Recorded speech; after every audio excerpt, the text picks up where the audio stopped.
नमस्कार, रितूस किचनमध्ये आपलं सगळ्यांचं स्वागत आहे। बटाट्याची भजी, कांद्याची भजी आपण नेहमीच करतो। आज आपण चण्याच्या डाळीची भजी करणार आहोत। ही चण्याची डाळ मी घेतली आहे, ती एक पेला चण्याची डाळ घेतली आहे, ती 3 तास आधी मी भिजत घातली। आता मी त्याची मिक्सरमध्ये आलं लसूण टाकून त्याची पेस्ट करणार आहे आणि चणा डाळ ही जाडसर वाटून घेणार आहे। त्यामध्ये आलं लसूण पण तुम्ही बारीक करून टाकू शकता किंवा वेगळंही करू शकता। आता हे आल्याचे तुकडे आणि लसूणच्या पाकळ्या ह्या मी आता मिक्सरमध्ये वाटून घेते आणि त्याच्याबरोबर मी चण्याची डाळ थोडी अशी जाडसर वाटून घेणार आहे।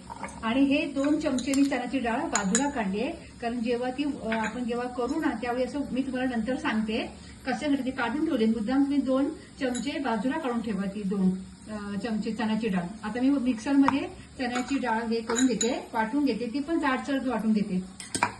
आधी मिक्सरमध्ये लसूण आणि आलं जरा वाटून घेते। आता ही पेस्ट तयार झाली आहे ही। आता ह्यामध्ये मी चण्याची डाळ टाकते आणि जाडसर वाटून घेते। आता ही थोडी थोडी करून वाटून घेते, कारण माझा मिक्सर लहान आहे, मिक्सरचं भांड मी 2 बॅच मध्ये मी करून घेणार आहे। आता मी हे मिक्सरला लावून घेतलं आहे।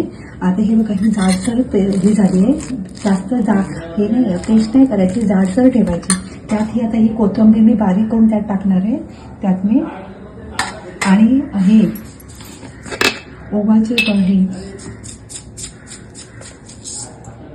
ओवा हा बारीक ओवा असा हातावर क्रश करून मी त्यात टाकणार आहे आणि हे सगळं मिक्स करून घेणार आहे। आता ही त्यात आपण कोथिंबीर टाकून घेऊया। ही कोथिंबीर सगळी टाकून आपण त्यात मिक्स करून घेऊया।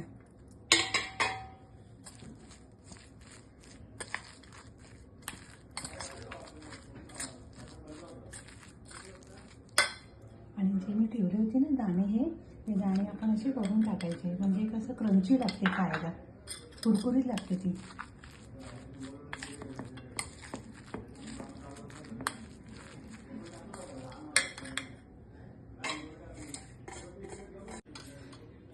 आता मी हा थोडासा ना बारीक रवा टाकते। रवाने कसं कुरकुरीतपणा येतो। तुमच्याकडे जर रवा नसेल तर तुम्ही हे तांदळाची पिठी टाकू शकता। रवा टाकल्यानंतर आणि त्यानंतर मी 1 चमचा तिखट मसाला टाकते। तुमच्याकडे जो टिमणीतला मसाला असेल तो तुम्ही टाकू शकता, गरम मसाला ते मी 1 चमचा तिखट मसाला टाकते। चांगलं मी मिक्स करते हातामध्ये। मीठ कधीही शेवटी टाकायचं, मीठ आधी कधी टाकायचं नाही, कारण मिठाने काय होतं पाणी लगेच सुटतं। म्हणजे ज्यावेळी तुम्हाला करायचं असेल ना त्यावेळी तुम्ही मीठ टाकू शकता। बघा किती सुंदर कलर आला आहे आणि त्याच्यात क्रंचीपणा येण्यासाठी मी म्हणजे आता रवा मी का टाकला आहे, कारण रवा थोडा हे होईल ना, फुगेल ना आतून टाकल्यानंतर, म्हणून रव्यामुळे त्याचा क्रंचीपणा येतो। आता माझ्याकडे पिठी नाही आहे तांदळाची, म्हणून मी रवाच टाकले। तुमच्याकडे जर असेल रव्याची पिठी, तांदळाची पिठी, तर तुम्ही टाकू शकता। हे बघा, तेल मी गॅसवर कढईमध्ये तापत ठेवले आणि आता ह्यात थोडं मीठ टाकते चवीनुसार आणि आपण आता कुरकुरीत भजी करायला घेऊया। आता आपण भजी तेलात सोडूया। अशी छोटे ना हे टाकायचे असे। हे बघा, आपण सांडगे कसे टाकतो आपण ह्याच्यामध्ये वाळवणीचे सांडगे, तसेच हे असं छोटे आपण हे टाकायचं। त्यामुळे काय होतं, तेल ना जास्त पण गरम करू नका, आता आतून कच्चे राहतील बाहेरून करपतील, असं करू नका।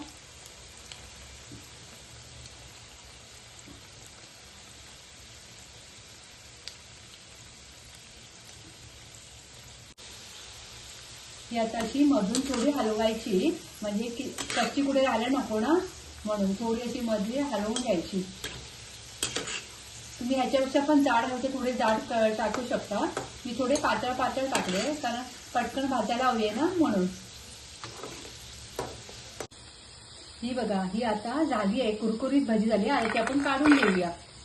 डिशमध्ये अशी कुरकुरीत व्हायला हवी.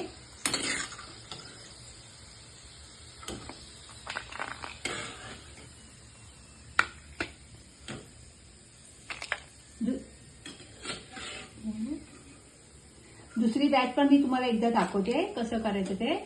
परत एकदा दाखवते तुम्हाला कसं करायचं ते. आताही बघा मी टाकते बघा.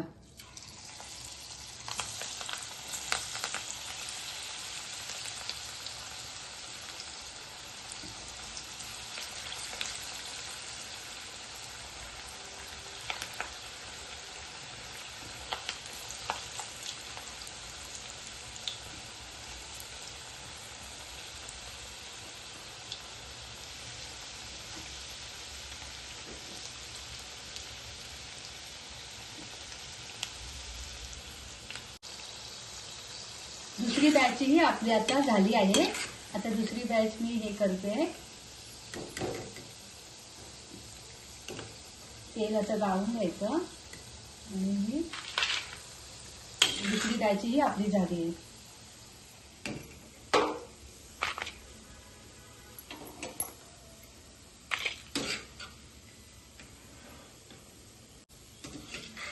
आता थोडं उरलेत ना ते मी पटकन करून घेते.